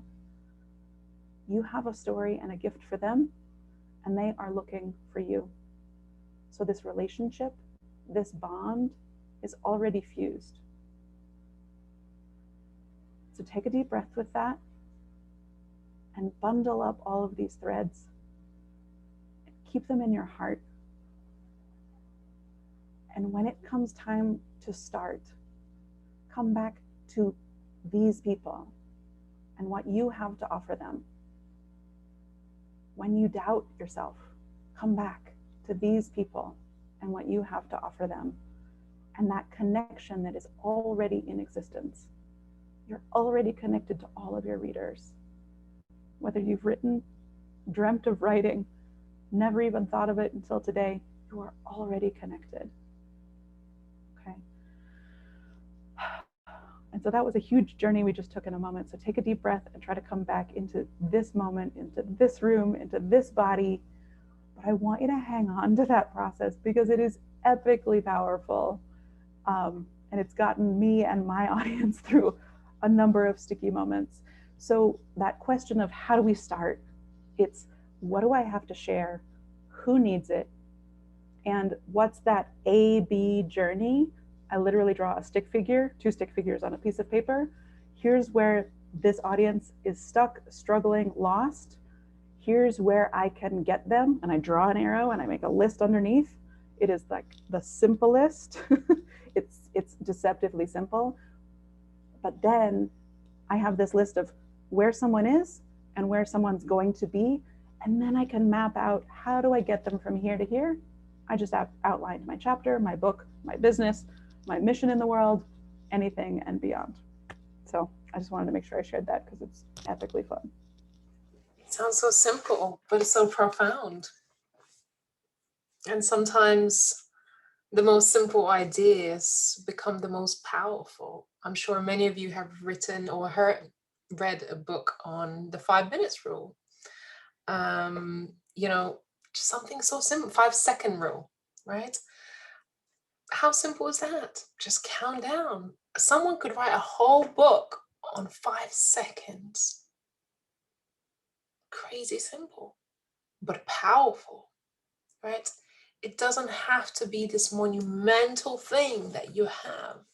Sometimes we don't even realize that we have a book within us on a specific topic. And I think this one exercise that you just done, I had this idea of, you know, how I'd like to support my audience, and these little fireflies all over the world. I was like, oh my God, look at Frances' background. I could see those little lights popping up all around the world, and all these people picking up my book and reading and saying, hey, this could really help me. I feel inspired.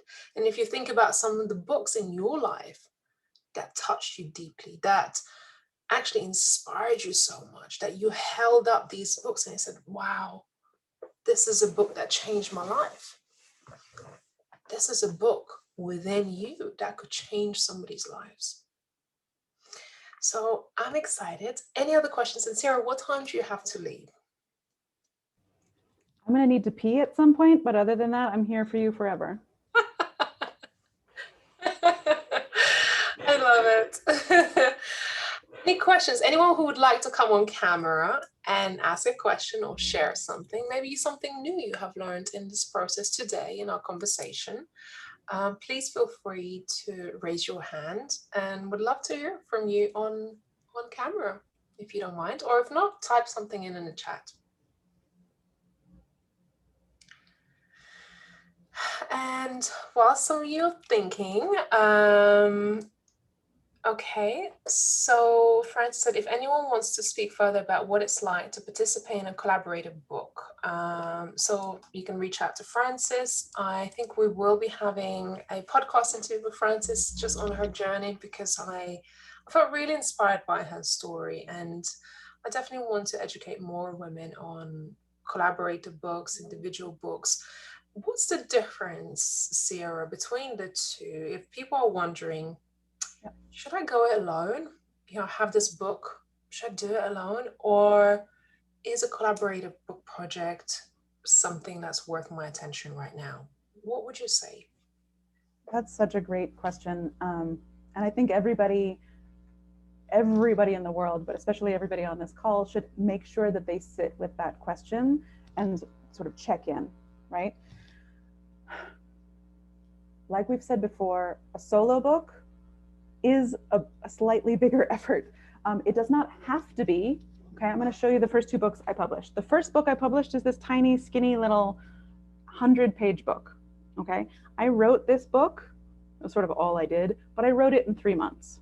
Okay, a book does not have to be a 500-page tome. Okay, in the 21st century, sometimes shorter is better. If you have, like, I am clear on my audience, I have done this stick figure journey and I know I want to take people from here to here and I'm ready to dive in, go for it. People come to us and write a book in 4 to 6 months, publish in 6 to 7 months. It's possible. Or they come and they're like, a year. I had a call this morning. She's like, September 2023. That's when my book is coming out. That's when I need to do it. Cool. We are on this journey for a year.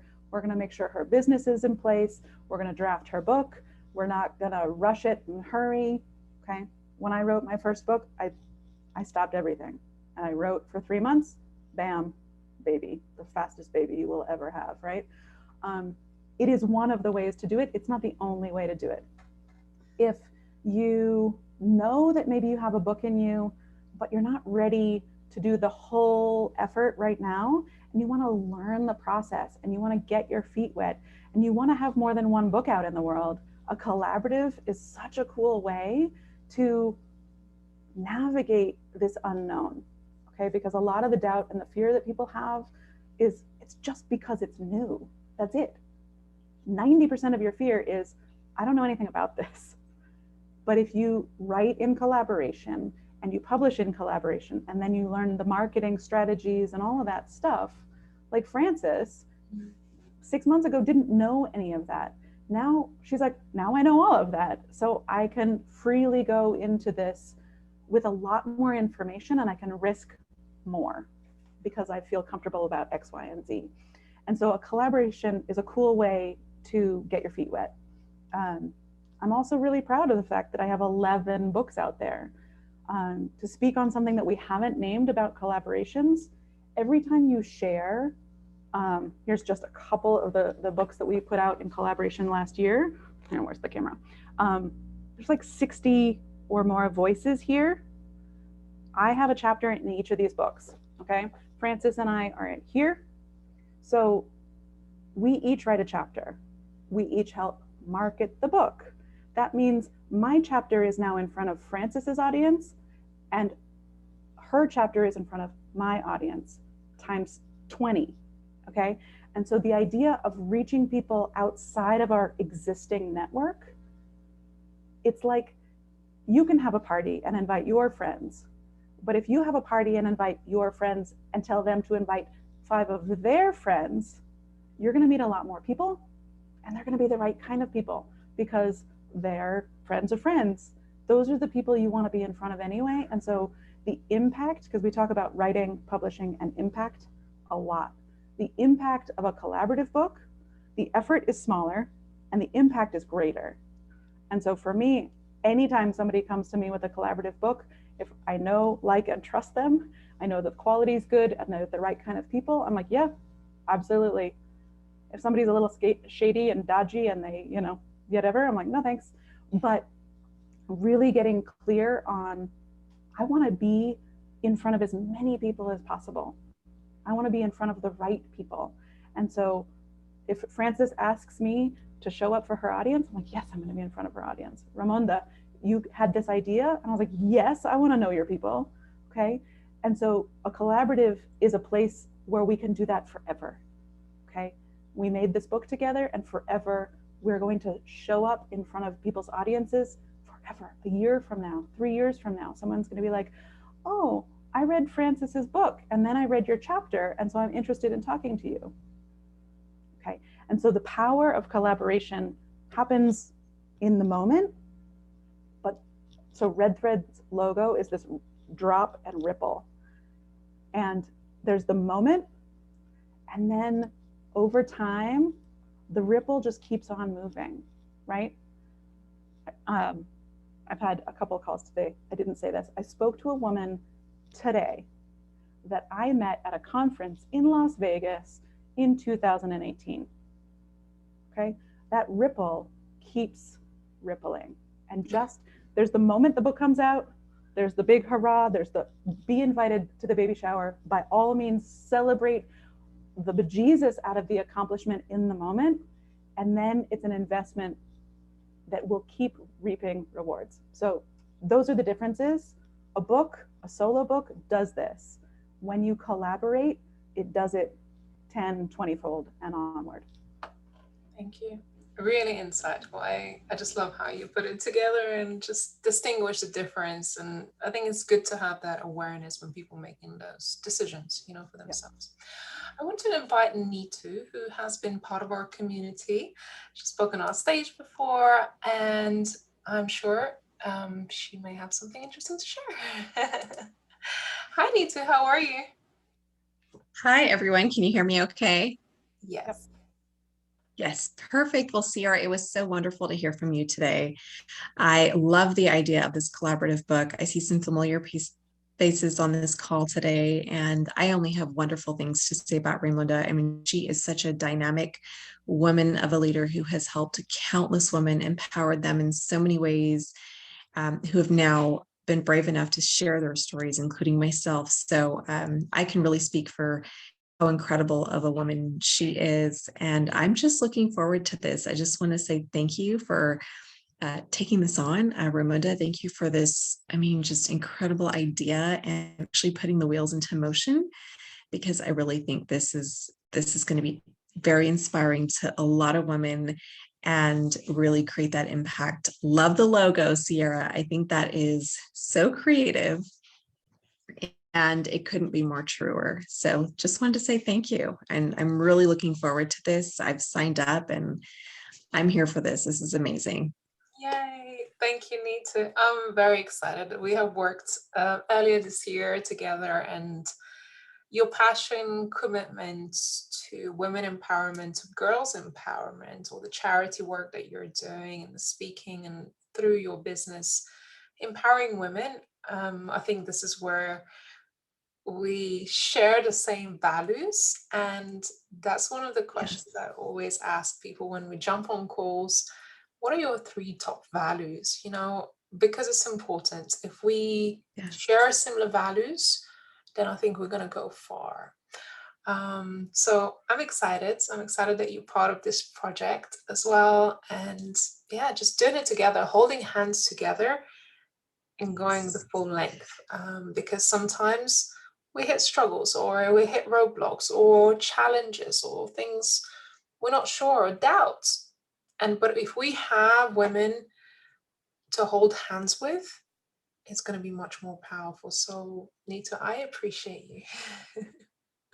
Thank you. I appreciate you. And I just, I see Romel on the call, so want to say hello to her. Catherine, who is such an amazing woman. She is so inspiring as well. So this is really exciting. I love seeing the familiar faces of women who've really made an impact. Thank you. Thank you so much. I also want to bring, thank you, Nita. Well, if you don't mind, we'll have you on the spotlight for a moment. I know somebody else who have published a book, and I know, Sarah, you have somebody else to. There's 2 more folks from our community who are here if we have time.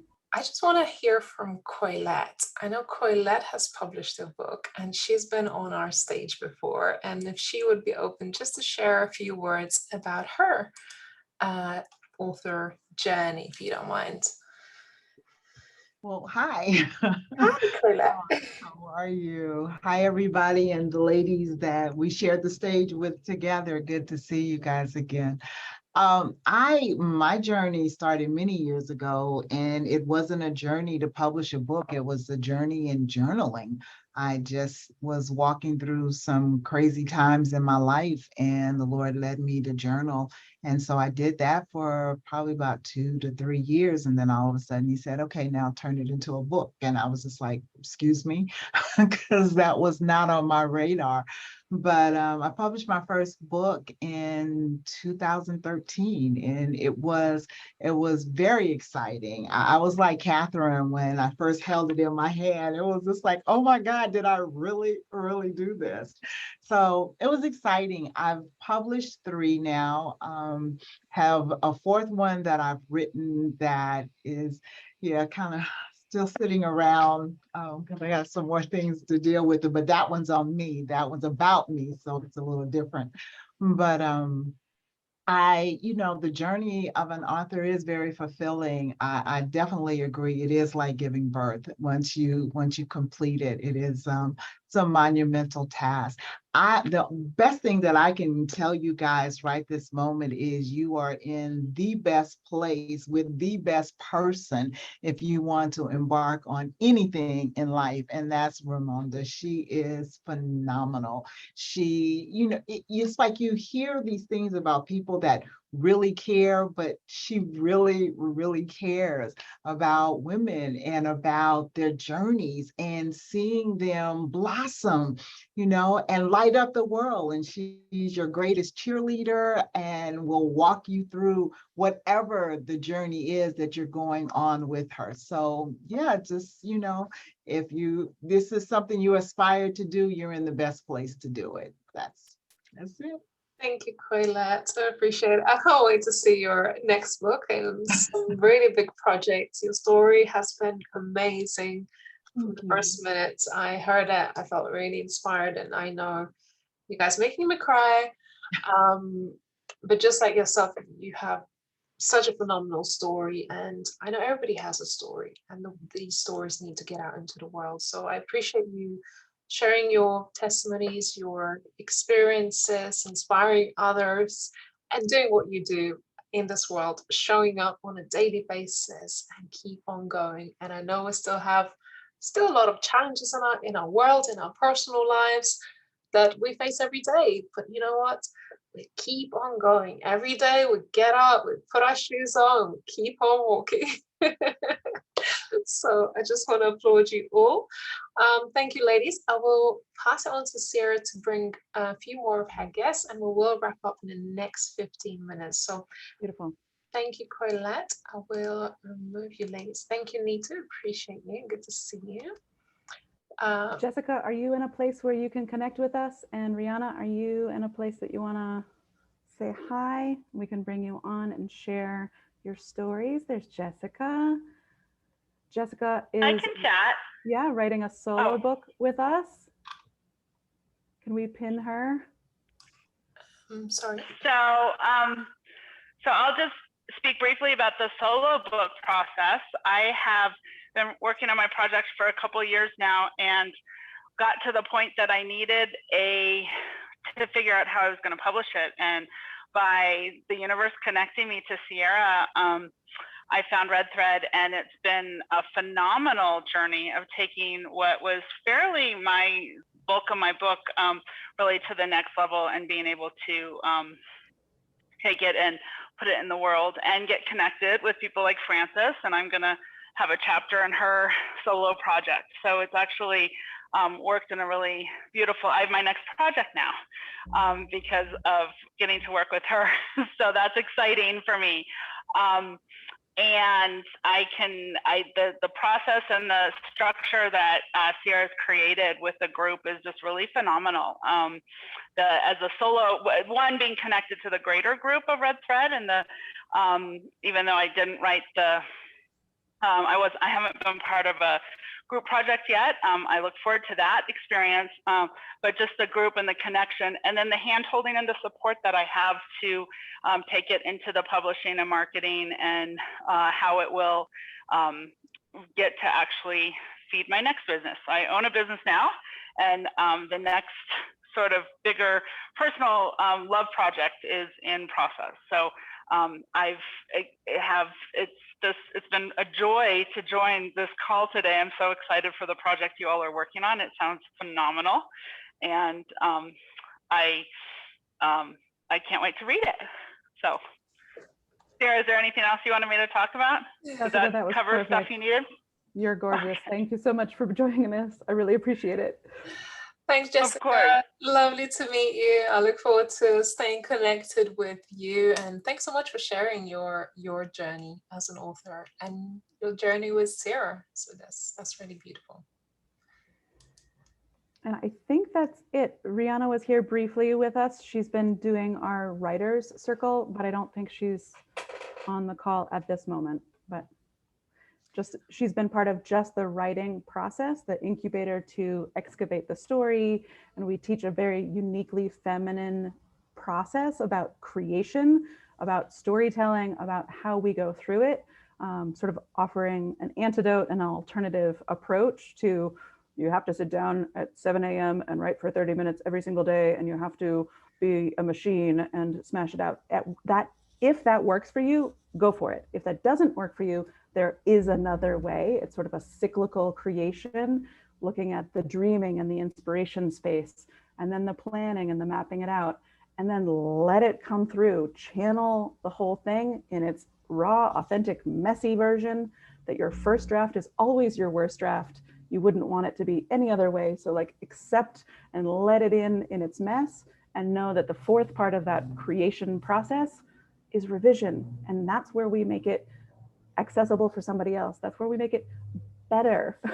So the first draft does not have to be any good at all. And I think that story really is important, because so many of us bump up against, well, every book on my bookshelf is brilliant. Yeah, but we haven't read the 29 versions before publish day. And so we have this warped perception of what my first draft should be. If we know that the first draft is meant to be crap, then we can like let it come through as it is, and know that the next parts are in place on purpose. I only edited this. I had 2 professional editors do a full edit. In the formatting version draft of this, only 27 times did I read through this book. Only 27, okay? So I caught some errors and it grew. Nobody gets to read the first draft. That's why we don't publish our journals. Yeah, yeah, and there's something that we're building into our process, is the authors doing a review or doing a peer-to-peer review, because it's not just the editing. Like, okay, the mistakes, anyone can pick up the mistakes, but it's the feedback. I have had to rely on my family members and some people from my own community. I literally was like, can I trust these people to ask them to read my book? And it was didn't feel so comfortable, because it was going out, yes, to my own circle, but I didn't want the book out because it was for them. Yeah. So I wanted to do this in a safe environment and with other authors, to read their chapter, see what they're writing about, because I felt really isolated. Like, I didn't get to read other people's stories until the book came out. Yeah. So I kind of want to see what they're doing, kind of have a little peek. And that's the part of this project that we're going to be doing, where, we're pairing people up, or you'll get to work with other people. So you get to peek. We learn so much from that process. We think of it as like, oh, somebody's asking me to read their chapter and I'm doing them a favor. What I hear over and over from this process is the reviewer says, oh my gosh, I learned so much about writing by being asked and sort of showing up in a different capacity. Now I know how to write my story better because I was able to support somebody else. We also get to see what they're writing. We as the writers get a chance to share it before we publish it. So somebody could say, you know what, you've got a lot of good things in here. I think you can go one level deeper and share something even more, right? And get that guidance to really, like we were talking about earlier, make the most out of your publishing opportunity, not to do it and sort of miss the mark. Yeah. I'm gonna jump in to say one more thing, if I can. The groups that Sierra creates, giving folks the opportunity to do that as a writer and a reader, I have absolutely become a better writer by my reading connections and experience through the group. So it's a phenomenal collaborative experience as a solo writer or as a collaborative writer. So one more plug for that. Yes, you have to go through that experience. All right, ladies. Well, just to wrap it up, I want you to make a commitment to yourself. I want you to write down the date of when your book or your chapter is going to be released. Because we all know, we have this idea, you may feel all inspired and, oh, you got butterflies about this project, about this book. Maybe you have had a download of what this book is going to be about. Maybe you realize that maybe you got to join our project or work with Sarah, or you just know this book has to be born. Make a commitment right now. When is this book going to be published and released? I have my solo book date for early next or sort of mid next year for May. So this is when I want to publish my solo book. Next May, I know I want to get my book out. And if I know the date of my book, I know what I need to do. I know how many steps I need to take and how much writing I got to do and research and all of those things. So make a commitment. If you want to find out more, I am taking some course. I have actually opened my diary up for discovery calls tomorrow, Saturday, and next week. Our journey with Sierra begins 1st of September. If you can and if you want to enroll before 1st of September, this is the time to do it so you don't miss a thing. So you are actually on the timeline. Your chapters will be due mid-October. Maybe we have 1 week leeway just in case you're feeling a bit of stuttering and just feeling a bit of butterflies. But this is 6 weeks, giving you 6 weeks to write your project, your chapter. There are 4,000 words in each chapter. You will have full guidance, full support, weekly calls, ability to exchange these chapters with other authors. So 6 weeks is plenty of time for you to write your chapter. Next 6 weeks, we will be working on planning, preparation, and putting together our marketing materials, preparing for a summit in December. So the date for December, I believe is the 2nd week of December, sort of beginning of December. We will be putting together a just couple hours summit to get your story out there. Each author will have a podcast episode. We'll have doing social media lives, promotion, following Sierra's guidance in terms of launch preparation. The book will be available worldwide, so through Amazon and other channels that Sierra will be putting this book out to. But this is, I'm excited to say, first book of our series. So this is just the beginning of our journey. That means this book will always be the first book, the first special baby that always gets attention. So for anyone who will consider this book in the future, will end up buying this book to read it, to consider it. And as many of you know, we do every March, we do our summit. So in March, we'll be doing our summit, also promoting a book or adding as part of the package. We're now releasing a magazine in September. Our magazine platform is launching. So we'll be doing interviews within our magazine of our authors. So there's a lot of opportunities to really put yourself out there and step it up. Let's step up the game. Let's put ourselves out there in a big way. Your story deserves it. I believe it deserves it. So put it on your vision board to say when your book is coming out, who you're working with, how you're going to do this. Make a commitment. This is so, so important for this dream to become a reality. Sierra, thank you so much for being here today, for sharing your wisdom and insights. It has been completely my pleasure.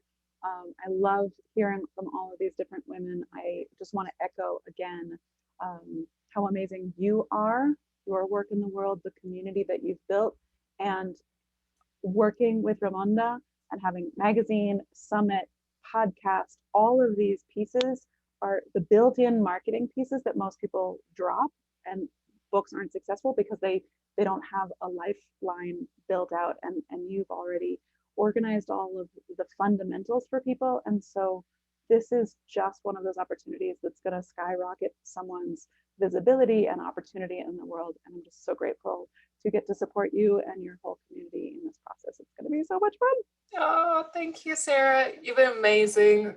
Just amazing. Every time we talk, I'm like, I'm just so happy we're working together because she's just a bundle of support. And in a project, when you're doing it for the first time, like for me bringing this project together, there's a lot of questions. Can you help me this? Can you do this? So there's been a lot of back and forth to bring this all together. And every time she's just mega supportive. So I think we found the right friend to do this with. And for all the speakers who were on today, to Francis, to Neetu, and Catherine, thank you so much for sharing. So whoever has been on this call today, thank you so much for being here, for attending today. Thank you, Angelic, for being here. I see you have a book in you. Thank you, Ramel. I know you just released a co-authored book as well, so congratulations to you. Joanne, I know you have an amazing book coming out, or a book project on photography, which I'm really excited about seeing your project coming together and into this world. Lindy, Kristen, Francis, can't wait to see your next book. Catherine, your next book. We got some exciting things coming through for all of you ladies. And yeah, and just seeing what else after this. What else can you do? If you can do this, what else can you do? So I'm excited. Thank you all so much. Please enjoy the rest of your day, your evening, and I look forward to staying connected with you all. I'll bring you all on screen just to say bye. Thanks, ladies. Thank you. Have a good night. Bye-bye.